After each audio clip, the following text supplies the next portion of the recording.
আর আমি আমার ক্ষুদ্র জীবনে অভিজ্ঞতা থেকে দেখেছি ছেড়ে দেওয়ার মধ্যে সুখ আছে আর কি।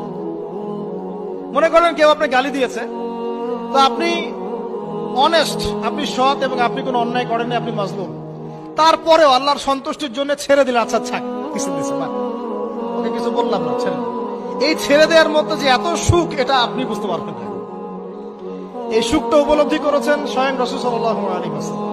মক্কা বিজয়ের দিন ওই যে বহু মানুষ এসে কি বলেছিল,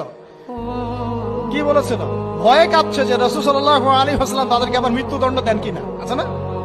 আল্লাহ নবী বললেন যে লা তাসরিবা আলাইকুমুল ইয়াউমা, তোমাদের উপর আজকে আমার কোনো অভিযোগ নাই, ওয়া আনতুমুত তুলাকা, তোমরা মুক্ত, যাও, ছেড়ে দিন। এটা শান্তি। ইউসুফ আলাইহিস সালামের ভাইরা কুয়াতে ফেলে দিয়েছিল না, সেখান থেকে মিশরের বাজারে, সেখান থেকে রাজপ্রাসাদে, সেখান থেকে জেলখানায়, জেলখানা থেকে